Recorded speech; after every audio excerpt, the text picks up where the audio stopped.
Olá, sejam muito bem-vindos à nossa aula sobre práticas de vigilância e saúde em clínicas odontológicas. Eu sou a Ana Palaoro, física médica formada pela Universidade Federal de Ciências da Saúde de Porto Alegre e mestre pela mesma universidade. Também sou especialista em vigilância e saúde pela Escola de Saúde Pública do Rio Grande do Sul. E também vocês me encontram pela Ana Palaoro no Instagram e no TikTok. No TikTok eu falo muito mais sobre vigilância e saúde do que no Instagram. Então, hoje nós vamos falar sobre como garantir que sua clínica funcione de forma segura, com qualidade nos processos e em total conformidade com as normas sanitárias. Nessa primeira parte, esse slide de abertura ele já nos traz, já nos servem para que vocês se ambientem e observem como uma clínica ela engloba desde os instrumentos e as técnicas até a satisfação do paciente. Tudo isso só é possível quando a gente tem uma vigilância sanitária rigorosa. Então, vamos em frente. Agora que vocês já viram o tema global da nossa aula, a gente vai olhar os objetivos e o roteiro dela. Então, a gente vai compreender, a vigilância sanitária, o papel dela em consultórios odontológicos, por que ela existe e qual o impacto na segurança dos pacientes e da equipe. A gente também vai identificar os processos de abertura, ou seja, a renovação também está incluída nisso, do alvará de saúde, conhecendo quais documentos precisa reunir para isso. Também vamos aplicar o controle de esterilização, resíduos e EPIs. Ou seja, aplicar as rotinas de controle de esterilização, gestão de resíduos e uso de EPIs, entendendo como fazer na prática e evitar os riscos biológicos. E também, por fim, a gente vai reconhecer os itens exigidos em inspeção e os erros mais comuns cometidos, para que a gente passe pela fiscalização sem nenhum problema. Então aqui a gente está com a nossa agenda, que a gente tem os fundamentos, abertura e renovação de alvará, controle de esterilização, gestão de resíduos, itens exigidos em inspeção e os erros mais comuns. Com isso claro, a gente pode seguir para o primeiro tema, que é os fundamentos da vigilância sanitária em odontologia. Então, o que é? A vigilância sanitária ela reúne ações preventivas para minimizar os riscos à saúde. Isso inclui a fiscalização de processos, ambientes e os equipamentos. É um monitoramento contínuo para garantir que nada fuja do controle antes de virar um problema de saúde pública. E por que na odontologia? Nos consultórios e nas clínicas, mesmo naquelas individuais, a gente trabalha com fluidos corporais, aerosóis, gerados por alta rotação e instrumentos perfuro-cortantes. E esses fatores somados geram alto potencial de infecção cruzada entre pacientes e a equipe. E se não houver um protocolo rigoroso, isso é um problema dentro da nossa prática. Então, quais são os benefícios que isso traz, Quando a gente segue as boas práticas, a gente obtemos duas grandes vantagens: a redução de infecções cruzadas, protegendo os pacientes e os profissionais, e a melhoria na qualidade e da credibilidade do nosso serviço, que se reflete na satisfação e a confiança do paciente, Então, aqui está a base do porquê a vigilância sanitária é tão importante dentro do nosso consultório. E já aqui do nosso lado direito, a gente destaca a importância desse alvará de saúde dentro do nosso consultório. Ele é obrigatório para o funcionamento, se muitos não sabem, ele sim é obrigatório. E para o funcionamento legal, mesmo que a gente saiba que tem muitas pessoas e muitos profissionais que não têm o alvará e estão funcionando mesmo assim. E também ele é obrigatório na responsabilidade técnica. Ele evita interdições, multas e outras penalidades quando ele está em sua legalidade, E ainda hoje a gente sabe que muitos operam sem ele. E isso a gente coloca em risco tanto nós como profissionais quanto os pacientes, Então, o alvará ele pode sair tanto no CNPJ quanto no CPF. Então, não ter um CNPJ não é uma desculpa para não ter um alvará de saúde, porque tu pode tirar do teu CPF, tá? Então, ele atende a diferentes modelos de negócio, inclusive aqueles que são menores. Então, aqui, por fim, tem as bases legais, do que a gente está falando. Então, com esses fundamentos claros, a gente avança, para as para como que a gente abre o nosso alvará de saúde na nossa clínica ou no nosso consultório, mesmo ele sendo individualizado. Então, a abertura do alvará de saúde. A gente tem documentos básicos e documentos específicos. Os documentos básicos, eles são para qualquer ambiente de saúde, não especificadamente para odontologia. Primeiro, a gente precisa de um requerimento, né, de um alvará de saúde. A gente precisa de um alvará de localização daquele nosso espaço válido, e a gente precisa da cópia do CNPJ ou do CPF, se for o caso de pessoa física. E quando a gente tem, no caso de CNPJ, a gente precisa de uma cópia do contrato social, tá? E quais são os documentos específicos, né? Quando é o caso de que a gente está fazendo, né, essa abertura dentro de um consultório odontológico. Então, a gente precisa do registro de classe, né, do conselho de classe, que no caso é o CRO, ou a carteira profissional de trabalho, o contrato com a empresa licenciada para o recolhimento e tratamento de resíduos, isso é obrigatório e ele tem que estar válido, e normalmente é de 6 em 6 meses, né? Os laudos, quando for o caso dos equipamentos de raio-x, lembrando que quando ele é intraoral, esses laudos eles valem de 2 em 2 anos. Quando ele é extraoral, eles valem de 1 em 1 ano. E também a gente precisa do laudo da fuga do cabeçote de ambos os equipamentos, né? E também a gente precisa do certificado semestral da limpeza da climatização, né? Do sistema de climatização, ou seja, semestralmente é obrigatório que tu faça uma limpeza nos teus ar-condicionados dentro da tua clínica. E também o certificado da limpeza do sistema de água, né? O reservatório de água. Ai, Ana, mas o meu não é o meu reservatório de água, é um reservatório de água do prédio. Pois bem, então tu vai falar com a administradora do prédio que tu precisa desse comprovante para dar a abertura do teu alvará, certo? E por fim, a gente também precisa do laudo biológico da autoclave, aquele que tem validade de 1 ano, não é aquele que a gente faz no consultório ou pede para fazer fora, é o laudo do equipamento, né? Ou alternativamente o contrato de esterilização externa ou declaração de uso de equipamento de instrumentos descartáveis, né? E aqui estão as leis, né, que a gente se baseia, é a RDC 50 de 2002, a 63 de 2000 e a 611 de 2022, né? Então, basicamente é isso. E quais são os documentos de renovação desse alvará? Porque não basta só abrir. Quando eu abrir e eu concedi esse alvará inicial, eu preciso renovar ele anualmente. Os documentos básicos, eles são os mesmos e os específicos também, certo?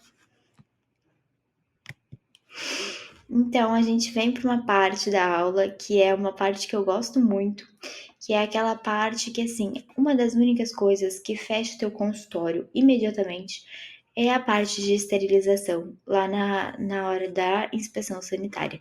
Então, vamos criar uma atenção especial toda vez que eu falo de controle de esterilização dentro dos consultórios, tá?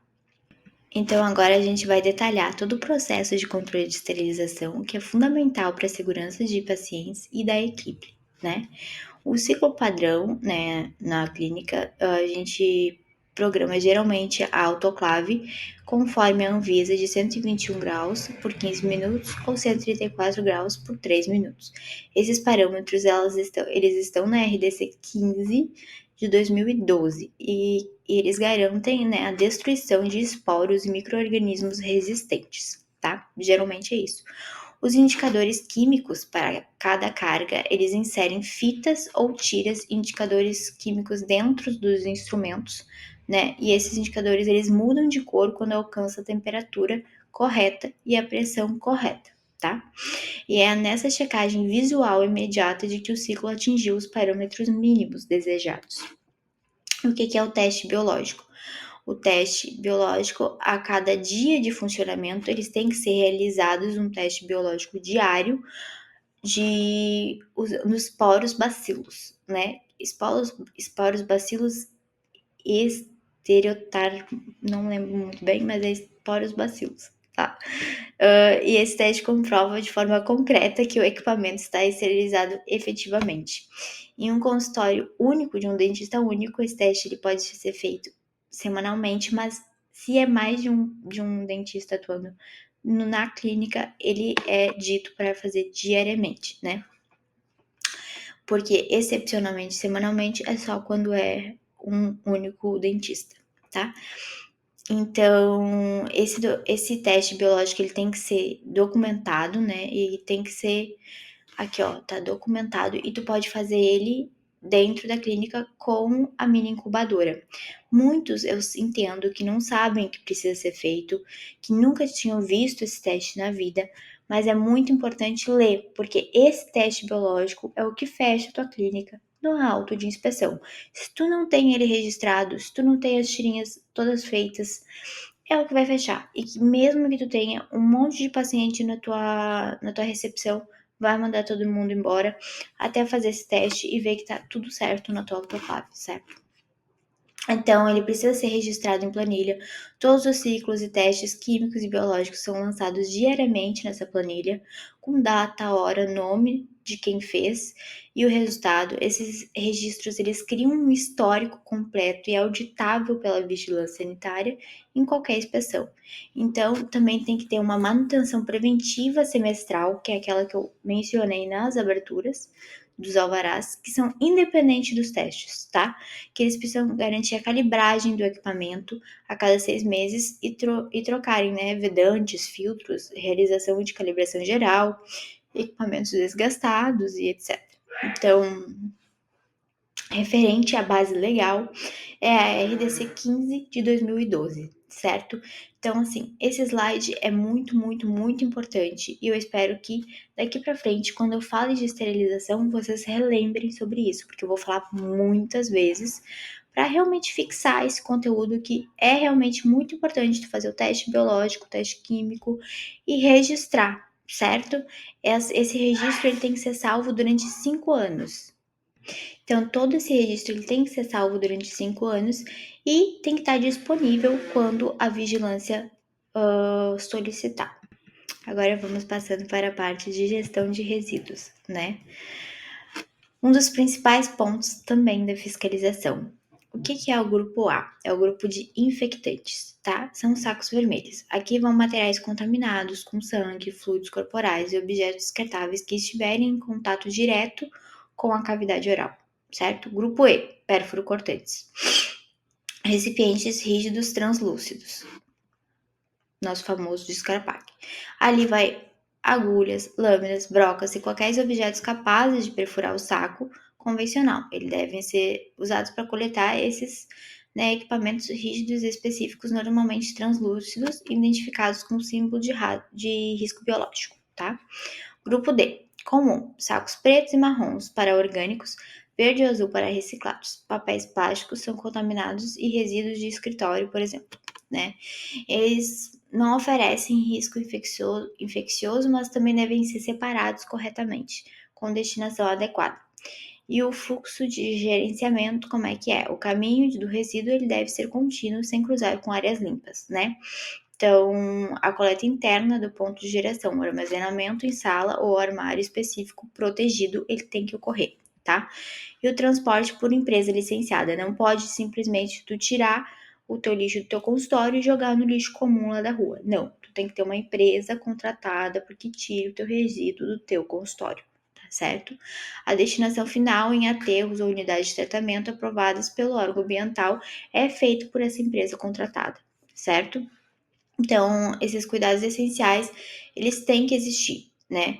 E não compactar os pérfuros cortantes com luvas, ou seja, o lixo, né, aqui ele tem que ir só até esse pontinho e não ultrapassar isso, não ficar tentando colocar material a mais dentro desse descarpaque. E outra coisa que eu vejo muito é tentar esconder esse descarpaque dentro do consultório. Não pode esconder, ele tem que estar bem visível dentro do teu consultório e também ele tem que ter esse suporte de descarpaque. Ele não pode estar solto na tua bancada ou solto em algum lugar, né? Ele tem que estar fixo, né, no seu suporte. Ele tem que ter um suporte do Descarpac. Então, esse suporte, ele é essencial. Tanto que eu coloquei ele aqui como exemplo de realmente suporte. E o lixo, os outros lixos, eles têm que ser de pedal, tá? Eles têm que ter esse pedal, para tu não precisar abrir com as mãos o lixo. E ele tem que estar identificado sobre o que é e com o saco correto, certo? Ou seja, a sinalização dele ele tem que estar clara. Cada coletor ele deve ter cor, símbolo e texto indicado exatamente que tipo de resíduo deve receber. Isso evita o descarte incorreto e acidentes durante o manuseio do transporte. Agora a gente vai passar para os itens de biosseguranças e EPIs, certo? Então a gente chegou a um tema bem polêmico, né? Que é de biossegurança, o uso correto de EPIs, e isso é vital para proteger tanto os pacientes quanto a equipe, né? Os equipamentos essenciais. Em qualquer atendimento odontológico, a gente deve sempre estar na mão máscara cirúrgica ou a N95 para bloquear as gotículas e os aerosóis, avental impermeável, descartável, que protege a sua roupa, não é aqueles aventais abertos, né? Que são todos trabalhados, que tem umas florzinhas abertas e tal, não. É avental realmente fechado, é avental que realmente te proteja do teu ambiente de trabalho, certo? Luvas de procedimento mais resistente e de exame mais finas, trocas entre cada paciente, não reaproveitamento de luva, até porque luva é um material de uso único, é um material descartável, né? A gente tem que ter o que? Proteção ocular, óculos de segurança ou face shield, para evitar contato de fluidos com os olhos e a face. E aqui a gente tem uma sequência correta de colocação, né? Para vestir corretamente, a gente sempre tem que seguir a essa ordem sem pular nenhuma etapa. Higienizar bem as mãos com sabão ou álcool em gel. Colocar a máscara ajustando bem o clipe nasal. Vestir o óculos de segurança ou face shield. Colocar o avental fechando atrás e ajustando os punhos e a gola, tá? Ele tem que ser realmente um avental de segurança. Colocar as luvas cobrindo a parte do pulso do avental para vedar qualquer espaço, ou seja, não pode ficar espaços aqui sobrando. Sequência de retirada, né? Aí o que a gente tem que fazer? Retirar com segurança, diminua ao máximo o risco da auto-inoculação. Remova as luvas, puxando sempre pela parte externa suja, sem tocar na pele, tá? Retira o avental desvirando-o para dentro e evitando o contato com o lado externo. Retirando o óculos, segurando pelas hastes. Remova a máscara, puxando pelas alças sem tocar a área frontal, lembrando que máscara também é material de uso único, ela não pode ser reaproveitada.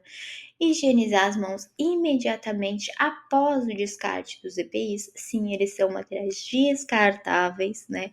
Com exceção do face shield, que daí tu pode higienizar, mas é uma exceção. Em suma, eles são materiais descartáveis e seguir rigorosamente essas sequências evita que você toque superfícies contaminadas e depois toque o rosto de superfícies limpas, certo? Então, a legislação base é a NR32, né? E a NR6 de EPIs, certo? Que trata também a NR32 de segurança e saúde no trabalho em estabelecimentos de saúde, tá? Então, essa transição com EPIs colocados e seguimos agora para o slide final, né? Onde vamos ver tudo que a inspeção verifica no consultório odontológico. Depois de vermos isso, a gente vai finalmente olhar todos os itens exigidos.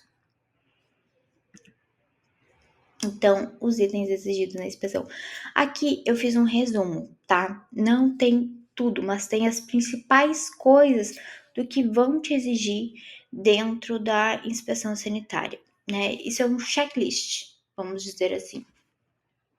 Então, é um checklist que a vigilância sanitária ela vai conferir em cada inspeção e eu vou comentar cada item explicando o que o fiscal procura e qual, né, a base normativa para isso, porque tudo que o fiscal ele vai olhar, ele tem uma base normativa, porque se não tivesse, ele não estaria olhando, certo? Então, número 1, a área de esterilização. Como eu sempre comentei, né? A sala de esterilização ela deve ser fisicamente isolada da área clínica, né? Ela não pode ser em conjunto. Tem suas exceções? Tem, mas teoricamente ela tem que ser isolada da área clínica, com fluxo unidirecional, do sujo para o limpo, para nunca haver o cruzamento de material contaminado com o ambiente limpo, né? As superfícies, pisos, paredes, bancadas, elas precisam ser lisas, laváveis e sem frestas. E atenção para o layout que está no artigo 15 da RDC 50 de 2002. Um consultório individual, ele precisa ter pelo menos 9 metros quadrados. E corredores de circulação que evitem dispersão de aerosóis, tá? 2. Controle de esterilização. O que quer dizer? Cada carga da autoclave ela deve conter indicador físico, tipo 5 ou fita integradora, né? E ser submetida ao teste biológico, preferencialmente diário ou semanal em consultório de único profissional.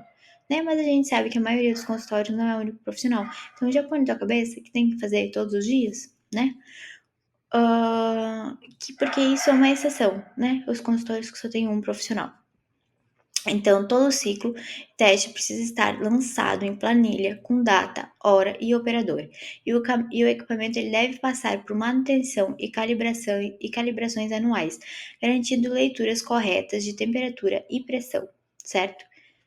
3. Descarte de materiais de uso único. Gente, isso aqui pega cada pessoa, porque assim, muitas vezes, por exemplo, os discos de Soflex é material de uso único. Ai, Ana, mas é caro.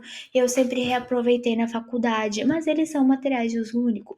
Usou, descartou. Não dá para ter dentro do teu consultório um reaproveitamento. Não dá para estar lá dentro do papel grau que tu tá reaproveitando, porque isso é um erro grave, gravíssimo, tá? Material de uso único tem que ser jogado fora na hora. Usou, jogou fora.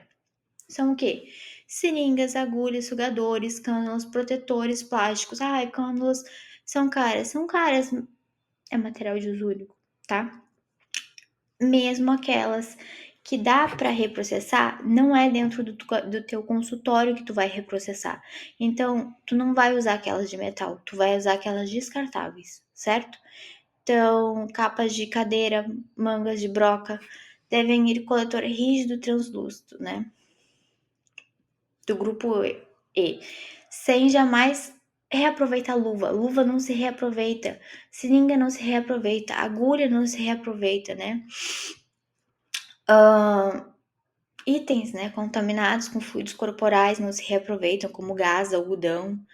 Então, isso tudo também vai para o grupo vermelho, né, o grupo A. Então, materiais sem risco infectantes vão para os sacos pretos e azuis. Isso tudo a gente já falou. Mas o que tem que ficar é que não se reaproveita materiais de uso único, certo? Item 4. Item 4, gerenciamento, né, de resíduos. Os líquidos de revelador e fixador de raio-x, por exemplo, né? Eu sei que são poucos os casos, mas ainda tem, né? Eles precisam estar em embalagens próprias, identificadas e separadas. A segregação deve ocorrer no ponto de geração, respeitando as cores e símbolos que eu tanto venho falando aqui, desde lá no início da nossa aula, certo? Item 5. Controle de medicamentos e insumos. O que a gente tem que fazer? Né? Eu sei que às vezes a gente recebe muitos medicamentos, a gente recebe aqueles profissionais que vêm nos dar amostra e tal, ou a gente mesmo tem, né, bastante medicamento, porque a gente tem bastante paciente, então às vezes a gente tem ali de tudo um pouco, e às vezes a gente não faz, né, uma revisão desses medicamentos, mas a gente precisa fazer, por quê? Porque os frascos de insumo fracionados, como a toxina botulínica, o soro, eles devem apresentar etiquetas. Eu abri e eu tenho que colocar uma etiqueta nele de invase, né? Com o nome do produto, a data de invase. Eu abri, isso é uma nova data de invase. A partir do momento que eu abri um medicamento, a data de abertura dele tem que colocar ali, sabe? A data de invase dele.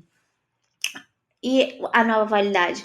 Ai, Ana, mas a validade tá na caixinha. Não, meu bem, não tá na caixinha. Quando a gente pega a caixinha quando a gente pega um medicamento, vai estar lá a validade dele, né, a data de fabricação e a validade. Vai estar na bula dele, dizendo assim, a partir do dia que se abriu, ou a partir, né, da data de abertura, ele vale tantos meses.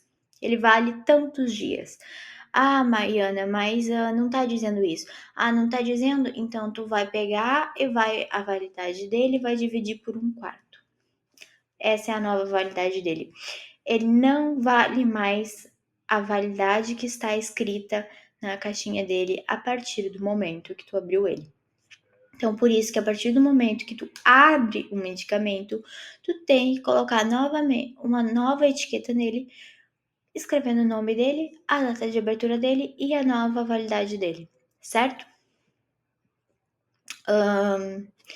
Outra coisa, os produtos termoláveis, eles precisam ficar em um refrigerador exclusivo, com registro diário de temperatura em planilha para garantir a integridade farmacêutica. Até porque esses produtos termoláveis, alguns só duram 24 horas, só tem uma marca específica que dura 3 dias. O resto é só 24 horas, certo? E eles têm um controle de temperatura específico, que eles têm que ficar entre 4 a 8 graus. Fora isso, o teu produto, ele já não tá mais integralmente como ele veio parar contigo. Ai, Ana, mas me ensinaram que eu tenho que colocar no congelador. Tá errado. O produto já não está mais apto para uso igual está escrito na bula. A gente tem que aprender que quando a gente pega um medicamento, a gente tem que ler a bula dele, tá? E é isso que o fiscal vai te cobrar. Ele vai te cobrar que tu tenha lido a bula do medicamento que tu comprou, do medicamento que tu adquiriu, do medicamento que tá no teu estabelecimento, certo? Então, concluindo, esses são os princípios e os principais pontos, né, que a fiscalização vai verificar, e eles estão todos fundamentados em legislação. RDC 50 de 2002, RDC 15 de 2012, RDC 306 de 2004, RDC 222 de 2018, a CONAMA de 358 de 2005, RDC 611 de 2002 e demais regulamentos específicos, porque tem muita norma que é estadual e eles vão estar lá te cobrando, tanto as estaduais quanto as municipais. Então a gente tem que manter cada item documentado e atualizado, e a melhor forma de passar pela inspeção é manter tudo certinho, atualizado e registrado em planilha, certo? Mas vocês pensam que acabou? Não acabou. Ainda tem mais itens que a gente verifica.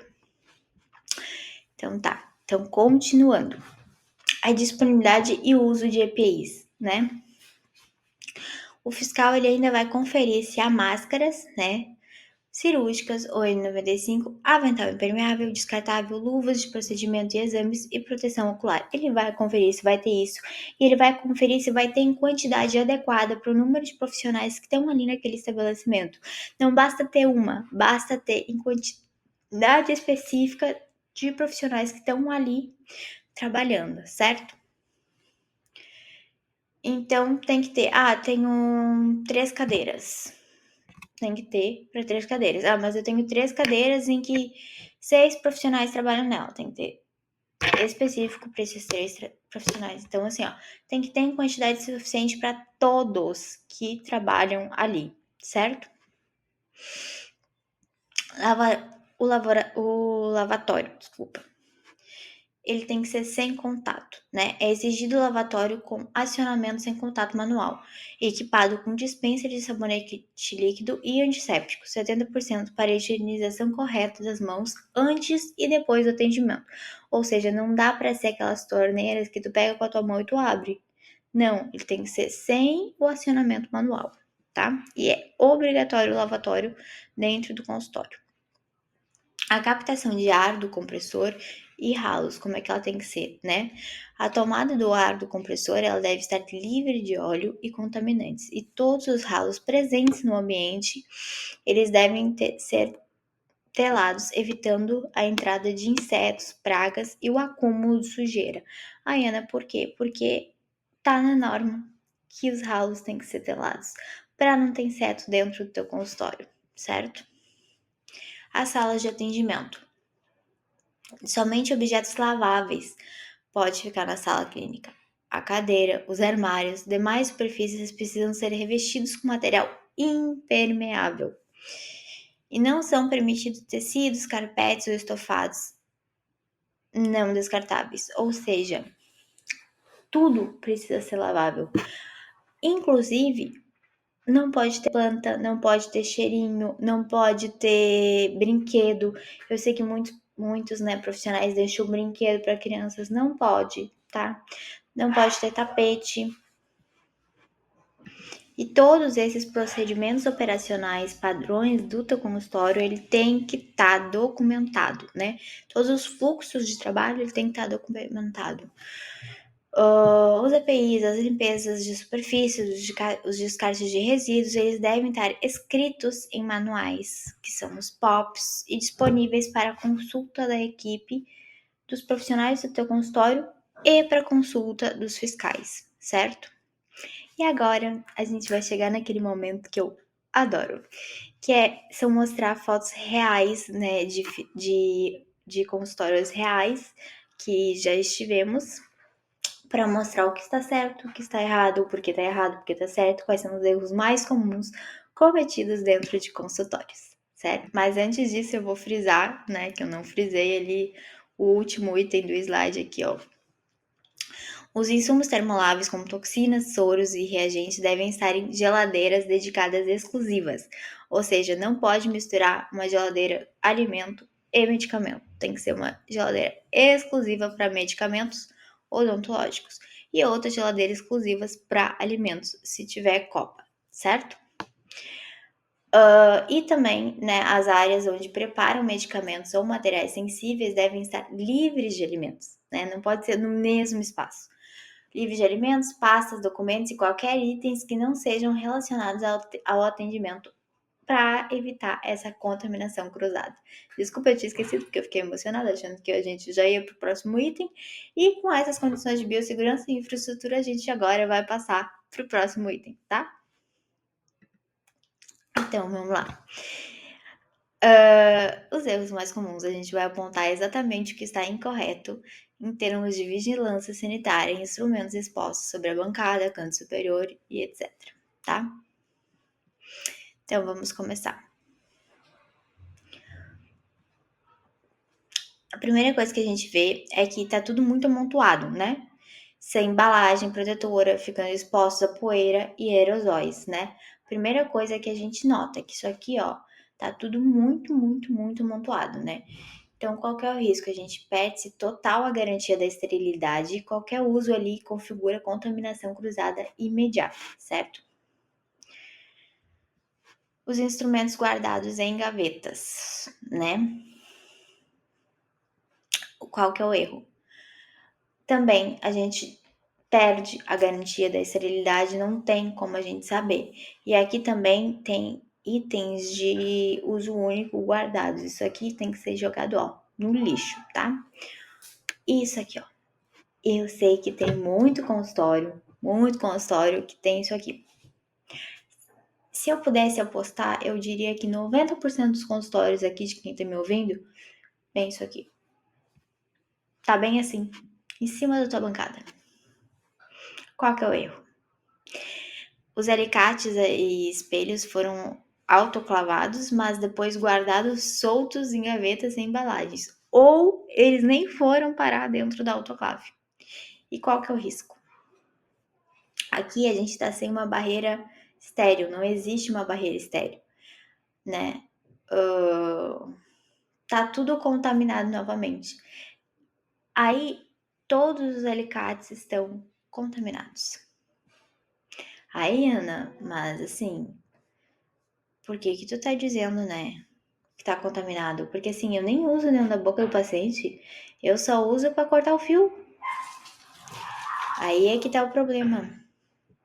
A packzinha, né, de instrumentos com alicates não embalados é um erro, né? porque mesmo após a esterilização, eles não recebem um envelope individual, eles têm que estar embalados individualmente. Por quê? Porque eles perdem a esterilidade no manuseio e transporte interno, tá? Eu vou explicar um pouquinho mais sobre. Mesmo instrumentos que só cortam fios ortodônticos, eles são considerados semicríticos, tá? Eles tocam mucosa ou pele, ou a pele não íntegra, segundo a classificação de Spaulding, né? Isso significa que eles devem ser esterilizados e não apenas desinfectados em baixo nível. Todos os alicates eles têm que ser esterilizados. Por quê?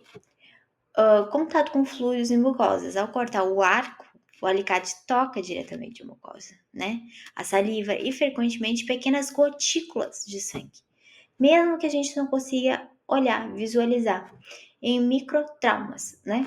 Então, esses fluidos, eles podem conter vírus, hepatites, HIV, bactérias resilientes, que se fixam em ranhaduras, articulações e áreas de difícil visualização, né? A olho nu. Então, há o risco da contaminação cruzada nessa PEC de alicates sem esterilidade. Se o alicate ele não for reprocessado entre pacientes, você transfere automaticamente micro-organismos de um para o outro, né? Então, mesmo traços minúsculos de biofilme, camadas de bactérias, elas são suficientes para causar infecções oportunistas ou até surtos, né? Especialmente em pacientes imunocomprometidos. Então, o biofilme, canais invisíveis, o desenho dos alicates, com as articulações, ranhuras e reentrâncias, né? Ele favorece a formação de biofilme, uma matriz protetora que protege bactérias e desinfectantes. Então, somente a esterilização em autoclave, vapor sob pressão, que é isso que é a esterilização, ele atinge todas as superfícies, penetrando esses canais e eliminando esporos e vegetativos, né? Então, ele garante essa barreira estéril.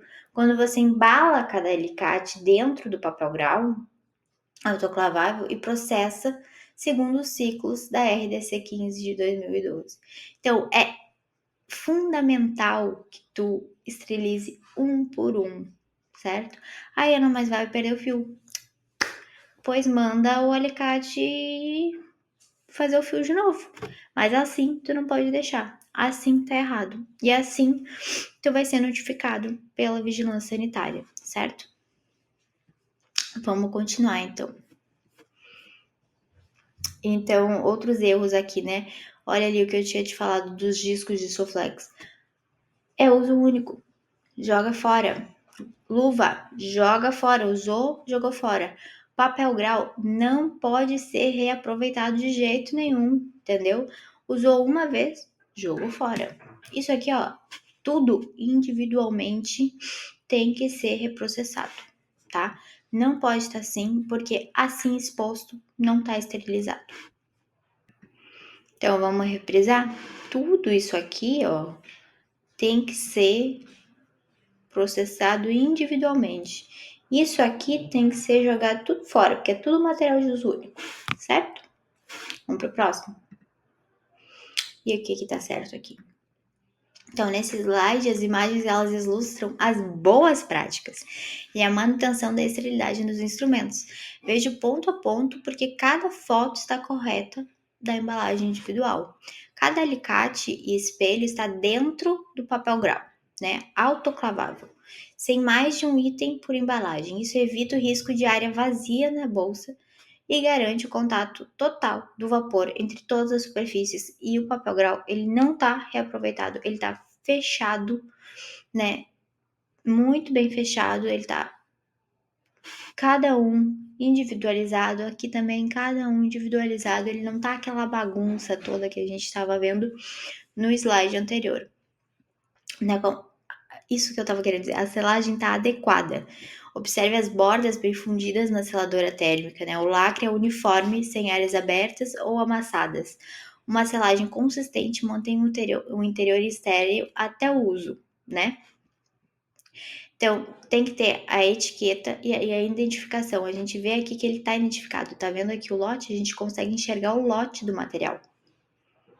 Então, há marcações manuais, né, com a data, o nome do operador, né, que é a pessoa que fez a esterilização.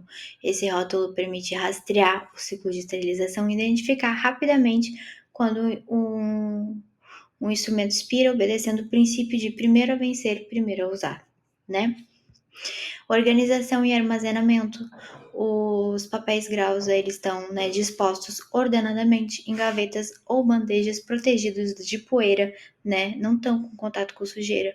Esse layout ele facilita o manuseio e evita que as embalagens se amontoem, né, o que poderia danificar o selo. Tem ausência de mistura de materiais, não há instrumentos reutilizáveis dentro dos papéis graus. Descartáveis como luvas, cotonetes, seringas, não aparece aqui demonstrando que houve a triagem prévia, né? Então, houve, né, desculpa, a triagem prévia correta do que deve ser ou não autoclavado, né? Em conjunto, essas imagens elas comprovam reprocessamento validado, limpeza, secagem, embalagem individual, selagem térmica, rotulagem, estocagem limpa, né? E acesso a uma organização adequada, né? Essa sequência ela preserva a barreira estéril até o momento do uso do material, do instrumento. E o que está errado aqui desses exemplos, né? O alicate ele ultrapassa o selo térmico, ele rompe a barreira da esterilidade, né? Assim que é aberto, qualquer movimento vai contaminar a ponta do instrumento antes mesmo do uso. Então, isso aí não está esterilizado, né? O papel grau mal selado ou em conjuntas deformidades, né? Que é a imagem aqui à direita. O fecho térmico, ele não aderiu completamente, né? Observe que a gente está enrugado ali e a ausência de fusão em toda a borda, né? Não está bem fechado, aqui também está aberto.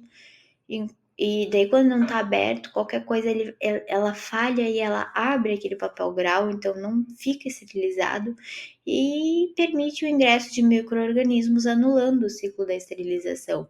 Pacotes amassados, manchados ou sobrecarregados ou reutilizados, né? E por que é errado, né? O acúmulo de pacotes sem ordenação e alguns com manchas de umidade sugere armazenamento inadequado e possíveis rompimentos ocultos no selo. E além disso, né, o empilhamento ele danifica o envelope, comprometendo a integridade da barreira estéril, tá? Mistura de itens incompatíveis. Colocar juntos instrumentos metálicos descartáveis e outros itens em o mesmo papel grau, ele impede a penetração uniforme do vapor e dificulta a triagem correta dos resíduos, né? Então, em todos esses casos, está errado. Não dá para ser assim, né? A gente sabe como que é correto, então vamos fazer o correto. E o que tá certo nessa imagem? Tudo, né, gente? Tá limpo, não tem poeira, né? Armazenamento vertical, os papéis grandes estão dispostos pendurados, né? Os semi-verticais, não pendurados, mas eles estão bem colocados, dispostos, sem nenhuma rachadura, né, na gaveta, evitando sobreposição e reduzindo o risco de danificar o lacre térmico ao retirar a embalagem. Separação por tipo, né, de instrumento, cada tipo junto. Espelhos, pinças, sondas ficam juntos, facilitando a seleção rápida e evitando o manuseio excessivo, né, das outras embalagens. A etiqueta visível, cada papel tem o reconhecível, né, identificando de data operador, o que permite fácil verificação de validade e rastreabilidade de quando aquilo foi esterilizado. A proteção contra a poeira da gaveta, né, mantém as embalagens protegidas de contaminação ambiental e sem dispersão de partículas ou aerosóis, né? Então, assim, aqui a gente tem uma foto que realmente é assim que é para correr, né? E aqui o que é isso? Né? Aqui é uma mini incubadora, né? De novo a importância do teste biológico da esterilização, né? E por que é fundamental? O teste biológico é o padrão ouro para verificar a eficácia do ciclo da esterilização. Então é por isso que eu tô repetindo desde a primeira slide quase, né? Ele usa ali os esporos dos bacilos, um micro-organismo altamente resistente ao calor, né? E é a partir dessa mini incubadora aqui e, e isso aqui que tu vai ver se realmente tá sendo efetivo. Esse é o teste biológico, é isso aqui que tu tem que salvar, é isso aqui são as etiquetas que tu tira daqui, que tu vai colar aqui, que tu vai registrar que tá tudo certo, se as cores derem certas, né? Se esses esporos morrerem, a gente sabe que todas as superfícies do equipamento, eles alcançaram a temperatura e a pressão ideal, destruindo qualquer patógeno. A periodicidade, a gente já comentou, diário, né? Se for em um consultório que tenha mais de um dentista, ou semanal, se for um consultório de profissional único. A gente sabe que é muito difícil, então já põe aí, ó, diário, teste biológico, né? Como se realiza no consultório por essa mini incubadora portátil, não tem, obviamente, só essa marca. Isso aí foi o exemplo que eu trouxe, né? Que permite incubar os tubos de controle biológico logo após o ciclo da autoclave. Após a esterilização, né? A gente transfere o tubo com esporos para a incubatura, ajustando de entre 55 e 60 graus. A gente incuba por 24 horas, observe, né, que a mudança de cor do meio ou a turbidez, né, conforme as instruções do fabricante. A ausência de crescimento confirma a esterilidade. Tem que registrar data, hora, ciclo testado e resultado no formulário do controle biológico. A gente tem os exemplos aqui que eu trouxe, né, para mostrar. E geralmente esse papel ele vem junto com a mini incubadora, então tu nem precisa se preocupar em fazer um modelo, é só tu registrar no próprio papel que vem junto com a tua mini incubadora. E esse documento ele tem que ser mantido à disposição das auditorias, tá? E quais são os benefícios do teste em office? Né? Rapidez do resultado sai em 24 horas. Se tu for terceirizar, normalmente leva quase uma semana, né? Aí umas 4, 5 dias. Sem a dependência do laboratório externo, que é aí que eu estou comentando que leva muito mais tempo.